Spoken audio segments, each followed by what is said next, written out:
ce matin, je vais vous apporter le 5e enseignement sur l'esprit de l'Antichrist. Dans l'étude précédente, nous avons analysé ensemble 2 nouvelles attaques produites par les souffles démoniaques sur la faculté mentale des chrétiens. Et je vous ai dit que la première attaque, c'est que ces esprits mauvais suggèrent aux enfants de Dieu de se préoccuper plus de leur présent que de leur avenir céleste.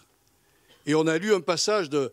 Je vous donne les références, si vous prenez... Sinon, vous pouvez prendre vous pouvez prendre le message, il est enregistré. C'est 1 Corinthiens 7, versets 29 à 31, où il dit que ceux qui sont mariés fassent comme s'ils n'étaient pas mariés, que ceux qui jouissent du monde fassent comme n'en jouissant pas trop.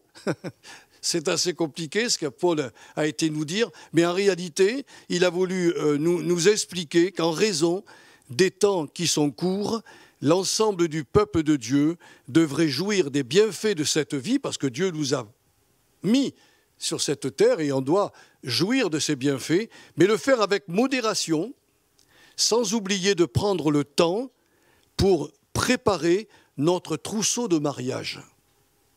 Voilà, c'est le terme que j'ai employé dans ma prédication, parce que ce n'est pas des réalisations humaines, ce ne sont pas des œuvres humaines qui vont faire notre trousseau. C'est tout ce qui est spirituel. C'est tout ce que le Seigneur va nous demander de faire pour lui. Ça va préparer notre trousseau dans le ciel. Et voilà, ce que je vous dis là, c'est écrit dans la Bible, vous le lirez. Et la seconde attaque des souffles démoniaques dans l'intelligence des chrétiens consiste à leur voler leur temps de consécration. Vous savez que Dieu a établi un temps de consécration pour lui. Et malheureusement, il faut le constater, et c'est écrit dans Luc 14, 26, je vous ai lu ce passage qui est terrible. Terrible, si on n'a pas l'interprétation, c'est un passage terrible. Si quelqu'un ne hait pas son père, sa mère, ses frères, ses sœurs, mais même sa propre vie, il ne peut pas être mon disciple. Haïr, c'est le vrai sens du mot qu'il a employé, Jésus. Et je vous ai montré que ces esprits-là veulent voler notre temps, et il le fait malheureusement très souvent par une manipulation venant de nos proches, nos enfants, nos familles, nos amis. Et le chrétien doit pouvoir, avec bienveillance, je vous l'ai dit, avec bienveillance, reprendre ces personnes et leur dire, écoutez, c'est trop, c'est excessif. Je ne peux plus vivre ma consécration, je ne peux plus servir mon Dieu. Vous me monopolisez pratiquement tout le temps. Et je crois que le chrétien doit être ferme. Si on n'est pas ferme, on va se faire manger. Un coup de téléphone, quand vous êtes préparé à prendre votre voiture pour venir au culte, peut vous faire changer complètement d'itinéraire. Vous n'avez pas à le faire. Si vous vous apprêtez à louer, alors bien sûr, à part une urgence, vous comprenez bien, il faut être modéré, à part une urgence, voilà. Mais sinon, si c'est simplement pour nous dire on vient manger à midi, donc reste à la maison, maman, et fais le repas, c'est du vol, c'est du rapt. C'est l'esprit de l'Antichrist derrière qui se fait un malin plaisir à voler le temps qui est dû à Dieu. Donc à nous, chrétiens, de nous ressaisir. Alors, pour terminer, notre étude sur justement l'esprit de l'Antichrist, je vais vous montrer les effets désastreux que les souffles impurs du royaume de Satan produisent dans l'âme des chrétiens s'ils parviennent à s'emparer du plus petit organe de leur anatomie, à savoir leur langue. Leur langue. Mes frères et sœurs, c'est terrible, parce que s'ils arrivent à s'emparer de la langue des chrétiens, eh bien, il va faire beaucoup, beaucoup de dégâts. Dans la vie du chrétien, chez les autres, et même dans sa propre communauté. C'est certainement pour cette raison que l'apôtre Jacques, le frère de Jésus, a consacré tout un chapitre au pouvoir de la langue bien sûr non maîtrisée. Alors l'esprit de l'Antichrist, c'est mon dernier point, cherchera par tous les moyens à ce que nous fassions un mauvais usage de notre langue, soit envers nous-mêmes, soit envers nos semblables. Et on va lire les 12 premiers versets de Jacques 3. Mes frères, qu'il n'y ait pas parmi vous un grand nombre de personnes qui se mettent à enseigner, car vous savez que nous serons jugés plus sévèrement. Nous bronchons tous de plusieurs manières. Si quelqu'un ne bronche point en parole, c'est un homme parfait, capable de tenir tout son corps en bride. Si nous mettons le mors dans la bouche des chevaux pour qu'ils nous obéissent, nous dirigeons aussi leur corps tout entier. Voici, même les navires qui sont si grands et que poussent des vents impétueux sont dirigés par un très petit gouvernail au gré du pilote. De même, la langue est un petit membre et elle se vante de grandes choses. Voici comment un petit feu peut embraser une grande forêt. La langue aussi est un feu, c'est le monde de l'iniquité. La langue est placée parmi nos membres, souillant tout le corps et enflammant le cours de la vie, étant elle-même enflammée par la géhenne. Toutes les espèces de bêtes et d'oiseaux, de reptiles et d'animaux marins sont domptées et ont été domptées par la nature humaine. Mais la langue, aucun homme ne peut la dompter. C'est un mal qu'on ne peut réprimer. Elle est pleine d'un venin mortel. Par elle, nous bénissons le Seigneur, notre Père, et par elle, nous maudissons les hommes faits à l'image de Dieu. De la même bouche sortent la bénédiction et la malédiction. Il ne faut pas, mes frères, qu'il en soit ainsi. La source fait-elle jaillir par la même ouverture l'eau douce et l'eau amère? Un figuier, mes frères, peut-il produire des olives ou une vigne des figues? De l'eau salée ne peut pas non plus produire de l'eau douce. Voilà, c'est la première partie qu'on va lire ensemble. Et je vais vous donner un petit peu quelques commentaires au sujet de la langue. Nous devons reconnaître que dans l'histoire de l'Église, les nombreux péchés de la langue ont été à l'origine de nombreux scandales et de nombreuses divisions. Combien de chrétiens, de pasteurs et d'églises ont été salis, et le sont encore, par des médisances. Beaucoup de chrétiens ne savent même pas ce que c'est que la médisance. La médisance, c'est le fait de rapporter des choses qui sont vraies, mais dans le sens de faire de la peine, et par les calomnies. Et les calomnies, c'est le fait de rapporter des choses fausses pour faire du mal, comme les paroles diffamatoires, les rumeurs, les ragots, les commérages. Or, d'après l'Apocalypse, chapitre, je crois que c'est ce chapitre 12, verset 10, il est montré que l'instigateur de tous ces péchés de la langue, c'est Satan, qui lui, sans retenue, jour et nuit, devant Dieu, devant son trône, accuse et dénigre tous les membres du corps du Christ. Vous êtes passés certainement déjà devant le trône de Dieu avec l'accusation de Satan. Il ne fait de cadeau à personne, surtout aux chrétiens. Surtout aux chrétiens. Et il nous accuse jour et nuit. Alors, à ceux qui aiment répandre de telles paroles nauséabondes sur leurs semblables, je les invite à relire ce qu'a écrit à ce sujet le roi Salomon. C'est écrit dans les Proverbes 6, versets 16 à 19. Il y a 6 choses que hait l'Éternel, et même 7 qu'il a en horreur. Les yeux hautains, la langue menteuse, les mains qui répandent le sang innocent, le cœur qui médite des projets iniques, les pieds qui se hâtent de courir au mal, les faux témoins qui dit des mensonges et celui qui excite des querelles entre frères. Vous pouvez le relire dans Proverbe 6. Quand moi j'ai lu ça, j'ai dit c'est fini Seigneur, c'est terminé. Je ne veux moi même pas me juger, je ne veux même pas juger les autres, je veux avoir du recul sur toute chose parce que je n'ai pas tout en main. Je ne connais pas les motivations des cœurs. Il y a des gens qui font des trucs bizarres. Mais Dieu connaît pourquoi ils font ça. Et nous, on ne le sait pas. Alors, comme on ne le sait pas et que ça nous dérange, on va se mettre juge et condamner ses bien-aimés. Alors, si vous avez, je vais dire mieux, si nous avons participé de près ou de loin à de tels péchés de la langue, il est temps de nous humilier devant le Seigneur pour recevoir de lui son pardon, mais également son aide pour que notre langue soit désormais placée sous contrôle. Et vous l'avez vu, vous ne pouvez pas venir me voir en disant « Tiens Joël, j'ai envie de mettre ma langue sous ton contrôle ». La Bible dit que personne, pas un homme, ne peut faire ça. Le seul qui a l'autorité sur notre langue, c'est le Saint-Esprit. C'est lui qui va changer nos mentalités.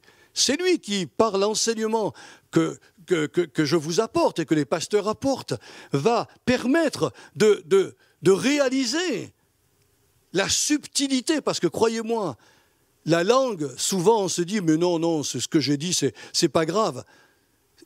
L'ennemi, il est subtil pour nous faire juger notre prochain et surtout pour nous faire du mal déjà à nous-mêmes. La corruption de la langue commence parfois dans la petite enfance. C'est comme ça. Chez certaines personnes, leur langue a été pervertie dès leur jeune âge à travers les propos destructeurs sans cesse répétés de la part de leurs propres parents, amis, cousins, que sais-je, mais des gens proches d'eux. On a cessé de leur dire à ces personnes « Tu es vraiment un parfait idiot ». Combien d'enfants entendent ça tous les jours? Tu ne pourras jamais réussir dans la vie, tu es un minable invétéré, tu ressembles bien à... Et vous pouvez mettre tous les noms derrière des parents, des grands-parents, des cousins. Voilà. C'est ce langage qui a été rapporté dans la jeune enfance est destructeur. Destructeur. Il y a des gens qui, quand ils ont grandi, ils sont bloqués par ces paroles. On leur a toujours dit qu'ils ne valaient rien, quoi. Comment tu pourrais dire aujourd'hui dans la foi, je suis quelqu'un de merveilleux dans le Christ? On t'a toujours dit que tu étais zéro, que tu ne valais pas un clou. C'est difficile, hein? S'il y a un personnage biblique qui a connu de semblables humiliations dans son enfance, je ne sais pas si vous le connaissez bien, mais il s'appelle Jacob. Chose étonnante, son nom ne lui a pas été donné par Dieu à sa naissance, mais par ses parents, Rebecca et Isaac, au moment de la naissance des jumeaux. Quand ils virent le premier enfant sortir, il était tout roux, et ils l'appelèrent Ésaü. Mais en voyant le second, c'était les jumeaux, hein, en voyant le second sortir en tenant le talon de son frère, ils l'ont appelé Jacob, ce qui veut dire « celui qui supplante l'usurpateur ». Pendant toute son enfance et son adolescence, ce nom redoutable résonna en son âme et devint en quelque sorte une seconde nature. Chaque fois qu'on l'appelait, on lui disait « Hé, l'usurpateur, viens ici ». C'est quand même triste, hein? Même sa mère. Il aimait énormément sa mère, il était près d'elle, dans sa tente, et c'est elle qui l'a enseigné sur les voies de Dieu. Mais elle l'a toujours appelé Jacob, elle aurait dû dire « On a fait une bêtise avec ton père, mais moi je ne vais pas t'appeler comme ça, c'est humiliant ». Et donc il a jamais rien dit, mais il a subi ces choses terribles. Il n'est pas étonnant que lorsque Jacob vit son frère Ésaü épuisé de sa journée de chasse, il lui usurpa son droit d'aînesse comme contre un plat de lentilles.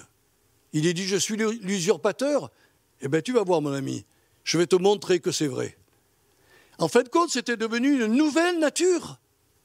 Celui qui triche, celui qui trompe, celui qui usurpe, qui supplante.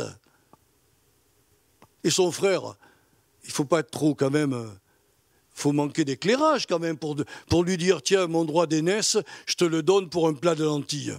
Il faut quand même le faire, hein.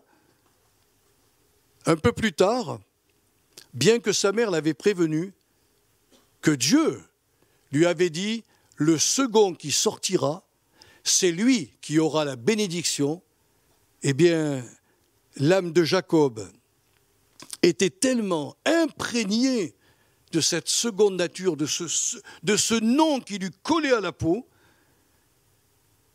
cette force intérieure l'a poussé à tromper son propre père aveugle. Vous savez ce qu'il a fait, hein? Il a transformé son apparence, ça c'est bien du Jacob, extérieur, pour ressembler à son frère Ésaü, afin d'obtenir de son père Isaac la bénédiction patriarcale. Il a fallu un long cheminement du Saint-Esprit pour amener Jacob à rencontrer Dieu. Il a rencontré dans un petit gué de ruisseau. Il était tout seul. Il a rencontré Dieu là. Il a lutté avec Dieu et Dieu a changé son nom en celui d'Israël, qui veut dire le prince divin devenu fort comme Dieu. Ça a changé. On ne l'appelait plus l'usurpateur. Il lui dit, ça c'est terminé, c'est fini, tu es un homme nouveau, on va t'appeler Israël, car tu es un prince, tu as lutté avec Dieu et tu es devenu fort comme Dieu. Waouh! Et ça a été le nom qu'a porté Israël jusqu'à aujourd'hui. Alors je me suis posé la question suivante, est-ce que la majorité des chrétiens, pour connaître la délivrance d'une certaine façon de parler d'eux-mêmes ou des autres, est-ce que ça passe forcément par une guérison des blessures de l'enfance? Mais pas forcément. Parce qu'il y a des enfants qui, malgré ce qu'on leur a fait subir, quand ils se sont convertis, ils ont découvert qu'ils avaient une autre nature. Et tout ce qui était ancien a disparu pour eux.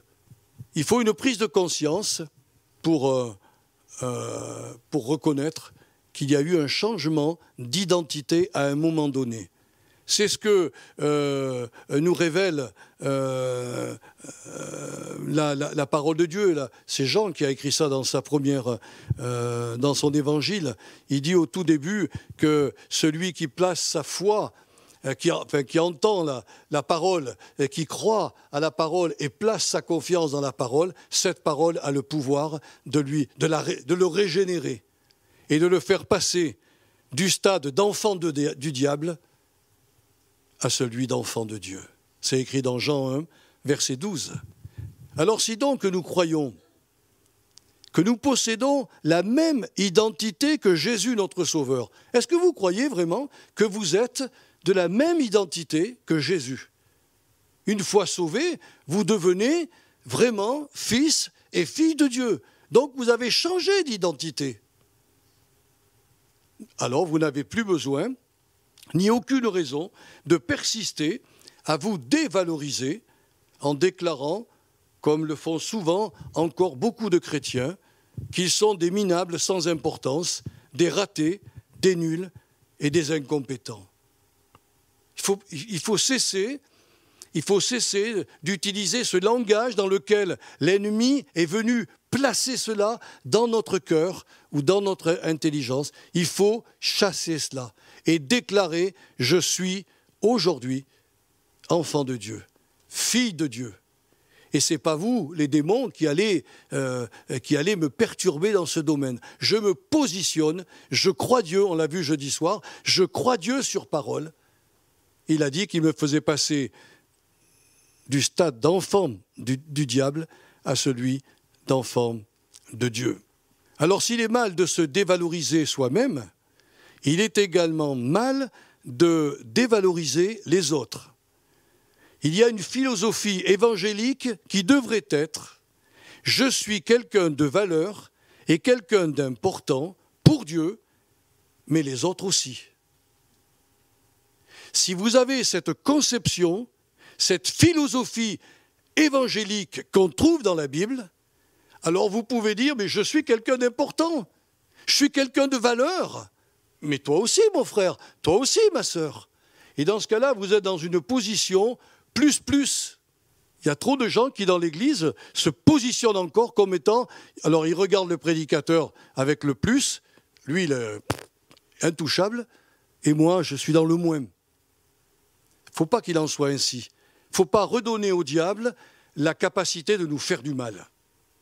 Il faut se positionner comme Dieu nous a positionnés. Je suis devenu enfant de Dieu, donc Dieu est mon Père, et il est avec moi, et je ne risque absolument rien. Personnellement, je n'ai jamais compris pourquoi certains chrétiens prennent un malin plaisir à juger, à condamner et à salir la réputation des autres chrétiens, alors qu'ils ignorent, comme tout à l'heure je vous l'ai dit, leur motivation de cœur, et qu'ils sont appelés à vivre avec ceux qu'ils dénigrent un jour dans le royaume de Dieu. Vous comprenez, c'est incohérent. Si on est frères et sœurs, et que je passe mon temps à vous dénigrer, vous allez vivre avec moi dans l'éternité. Ou plutôt, je vais vivre avec vous dans l'éternité. Comment ça va être? Il faut apprendre sur la terre à nous reconnaître comme étant de véritables enfants de Dieu et nous dépouiller de ces choses que l'on a peut-être apprises au cours de la vie. Nous n'avons pas ni à nous juger, à nous dévaloriser, ni à dévaloriser les autres. Jacques nous prévient, on l'a lu tout à l'heure, que la langue est comme un feu. Donc il nous prévient qu'une langue non méprisée peut devenir rapidement un feu de discorde, détériorant nos relations conjugales, familiales, amicales et fraternelles. Je peux laisser ma langue entre les mains de Satan et casser, meurtrir des cœurs. On fait tous des bévues, hein. Mais la Bible nous dit que nous devons absolument nous ressaisir quand ça arrive. On ne doit pas laisser les choses comme ça. Regardez le fait de grossir la réalité des faits et donc de mentir. Les chrétiens, ils grossissent, c'est un petit peu comme les sardines qui bouchent le port de Marseille. Satan l'a fait devant Adam et Ève. Il leur a dit, mais Dieu ne vous aime pas, parce que s'il vous aimait, il vous aurait autorisé à manger des fruits de l'arbre, des fruits des arbres du jardin. Et Ève a répliqué en disant, mais on mange de tous les fruits. Il n'y en a qu'un où le Seigneur nous a dit de ne pas toucher. Mais il leur a menti. Il a détourné ce que Dieu avait dit. C'est terrible, hein? Eh bien, quand on grossit la réalité des faits, c'est aussi l'indice que nos pensées et notre langue ont besoin d'être sous le contrôle du Saint-Esprit. Une langue non maîtrisée aussi, on le voit dans la lettre de Jacques, on ne va pas le détailler, mais je vous donne les grandes lignes. Une langue non maîtrisée peut également amener les chrétiens à jouer un rôle dans la communauté, c'est-à-dire à devenir des comédiens, des acteurs, des hypocrites. Pourquoi je vous dis ça? Parce que lors du culte, ils vont bénir Dieu, là, ici, et dans l'après-midi, ils vont dénigrer les frères et sœurs qui étaient au culte. Et ça ne peut pas se faire, mes frères et sœurs. Ça ne peut pas, ça ne doit pas se faire, ça ne doit pas exister. Si je viens bénir Dieu, je dois bénir même mes ennemis. Alors, c'est un autre programme, hein. Je dois bénir jusque-là. Bénir, ça veut dire du bien. Maudire, ça veut dire du mal. Donc, faisons bien attention à cela, parce que le Seigneur nous voit agir. Et souvent, il y a des chrétiens qui disent, mais comment ça se fait que Dieu n'entend jamais mes prières, jamais mes prières?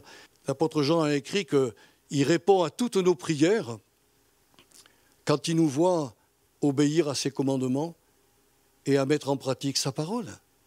Or, dans le domaine de la langue, C'est terrible, hein? C'est pour ça qu'il faut faire attention, même quand on quitte une église, qu'on s'en va ailleurs, on n'a pas le droit de dénigrer le lieu où on était avant. Quoi qu'il a pu se passer, on remet tout entre les mains du Seigneur et on lui fait confiance pour qu'il arrange les choses.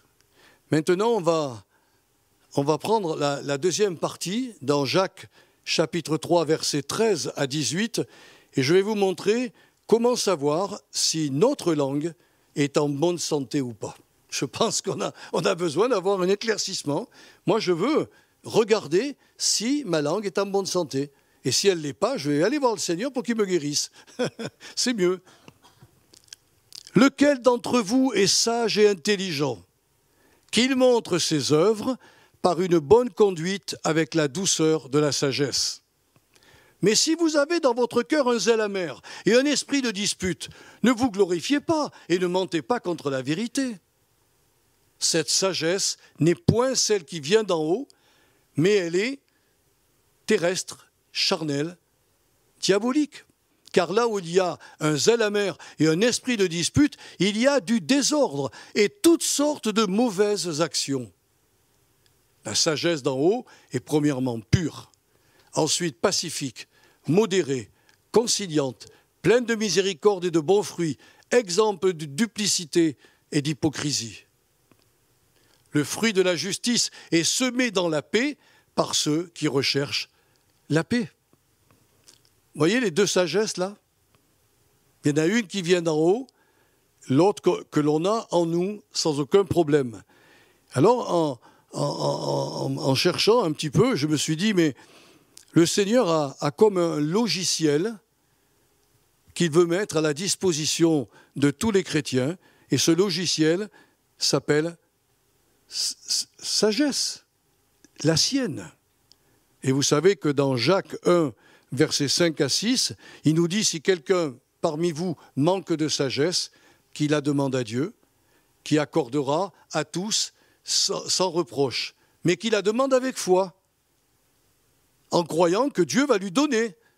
Parce que si vous dites au Seigneur, donne-moi ce logiciel pour que j'analyse ma vie, il faut qu'on soit vrai. Il faut qu'on dise, Seigneur, je veux voir si ma langue est malade. Et dans ce cas, je veux aller vers toi pour une guérison profonde.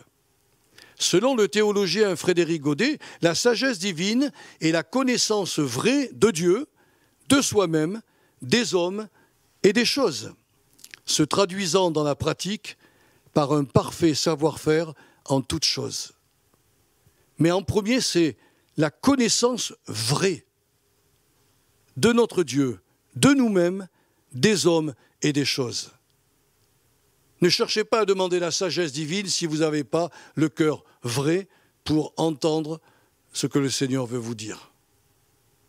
C'est par la sagesse qui vient du Saint-Esprit que nous pourrons savoir si dans notre Église locale, nous sommes pour nous-mêmes et pour les autres un élément perturbateur. Il y a des gens qui ne le remarquent même pas, hein. Ils sont des éléments perturbateurs, mais ils n'ont aucune analyse, hein. Pour eux, tout est bien, tout est rose. Non. Il faut passer nos comportements, nos paroles au filtre de ce logiciel qui s'appelle la sagesse divine. C'est par la sagesse qui vient du Saint-Esprit que nous serons à même de voir si nos cœurs sont guidés par une sainte émulation. Le mot zèle qui est employé ici peut être pris dans le mauvais sens ou dans le bon sens. Quand on a une sainte émulation, c'est qu'on veut changer de disposition morale pour nous améliorer et surtout pour nous-mêmes, mais par rapport aussi aux autres. Mais il y en a certains qui n'ont pas cette sainte émulation. Ils sont poussés par une jalousie amère et par un esprit de rivalité, semant du trouble, du désordre et toutes sortes de pratiques charnelles, terrestres et diaboliques. Par contre, si en analysant nos paroles, nos comportements, nos attitudes, nous nous rendons compte que notre cœur est motivé par la pureté, exempt de mal, qu'il est pacifique, qu'il est modéré, qu'il est conciliant, plein de miséricorde et de bons fruits, sans partialité, ni sans hypocrisie. Alors nous devons reconnaître que si nous avons ces attitudes-là, c'est que le Saint-Esprit nous a donné la sagesse divine et que nous plaisons à notre Dieu et nous plaisons aux hommes. Avec un tel comportement, les gens ne peuvent pas vous juger, ne peuvent pas vous critiquer. Qu'est-ce que vous voulez faire contre l'amour? Qu'est-ce que vous voulez faire contre la bienveillance? Si vous êtes pacifique, qu'est-ce que vous voulez que les gens fassent contre ça? Ils ne peuvent pas. Si vous êtes plein de miséricorde, sans partialité et sans hypocrisie, personne ne peut vous faire du mal. Et là, nous reconnaissons que c'est le Seigneur qui nous conduit et on pourra couper le bec, on pourra stopper, je dirais, ces influences des esprits du royaume des ténèbres qui sont animés, comme je vous l'ai dit au début de cette étude, ils sont animés par l'esprit de l'Antichrist qui vient quand l'Église sera enlevée. Plus rien n'empêchera le mal de proliférer sur la terre. Plus rien. Et l'Antichrist, il aura le champ libre. Aujourd'hui, il ne peut pas apparaître. Il ne peut pas. Parce que l'apostasie mondiale n'est pas encore là et parce que l'Antichrist ne s'est pas encore fait connaître. Mais on sent bien.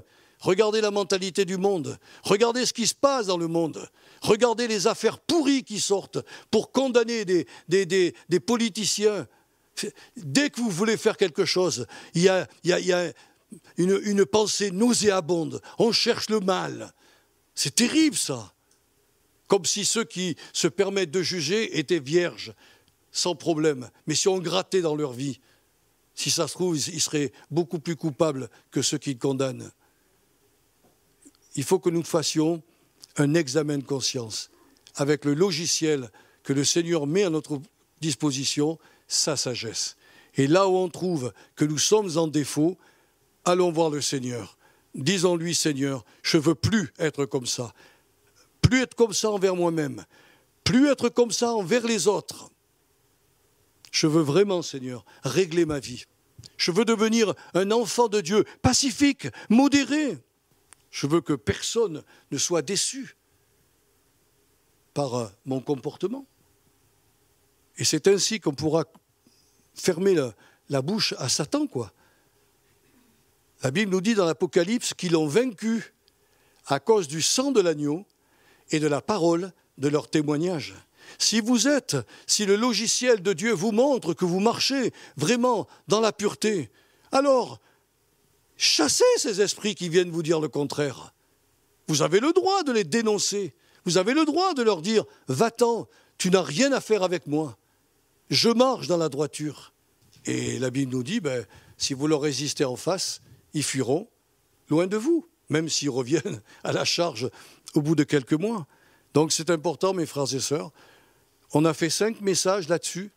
On a vu des textes que, on n'a pas l'habitude de traiter, mais il faut en parler. C'est écrit dans la Bible, il faut en parler. Et surtout se ressaisir, parce que nous vivons vraiment les derniers temps. Je ne sais pas combien de temps ça va durer, mais on voit bien qu'il y a quelque chose qui a changé. On voit bien que notre monde est en pleine évolution et que le diable est prêt à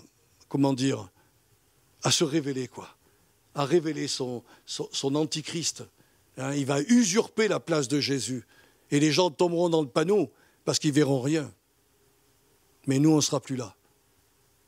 Donc, on a un appel à résister à ces forces qui traversent nos esprits, à leur résister fermement dans la foi et de dire au Seigneur, viens me bénir, remplis-moi de ta sagesse et aide-moi à être un chrétien, un bon témoin de ta gloire, dans le temps que je vis avec toi sur cette terre. Aide-moi, Seigneur. Et puis si j'ai commis des actions inconscientes que je n'ai pas à souvenir, Seigneur, je te les présente. Nettoie-moi, purifie-moi. C'est ce qui est écrit dans la première lettre de l'apôtre Jean. Si nous marchons dans la lumière, comme il est lui-même dans la lumière. Et je vous l'avais dit, c'est quoi marcher dans la lumière? c'est adapter mes paroles à mes comportements. Si je n'adapte pas mes comportements à mon langage, je ne marche pas dans la lumière comme Dieu est dans la lumière. Vous croyez que le Seigneur qui vous bénit rentre dans son temple au ciel et convoque les anges et dit « Bon, maintenant, on va les passer à la moulinette. Hein. » Et le voilà qui raconte sur nous des choses méchantes. Vous pensez que notre Dieu peut faire ça? Impossible. Alors si lui nous montre l'exemple, à nous de suivre son exemple. Pourquoi? Parce que si nous marchons dans la lumière, si nous adaptons nos pensées à nos comportements, le sang de Jésus va nous laver de chaque péché. Parfois inconscient. Des péchés que j'ai commis mais je ne sais pas. Mais le Seigneur sait et il nous lave, il nous purifie en permanence. Que Dieu vous bénisse puissamment. Et que ce message, eh bien, vous en avez 5, vous pouvez toujours les demander, et puis on vous les procurera. Mais c'est important des fois d'y revenir, parce que lorsqu'on écoute une deuxième fois, il y a des choses qui deviennent beaucoup plus claires dans notre esprit.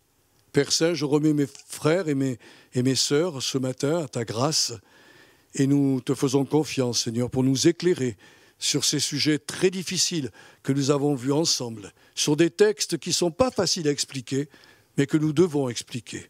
À toi la gloire, Seigneur, ton esprit est suffisamment puissant pour nous donner la lumière. Alors merci, Seigneur. Ce que je réclame pour moi, comme pour mes frères et sœurs, c'est ton logiciel de sagesse, afin que nous puissions voir si dans nos paroles et dans nos comportements, eh bien, nous marchons effectivement selon ton conseil, selon ta volonté.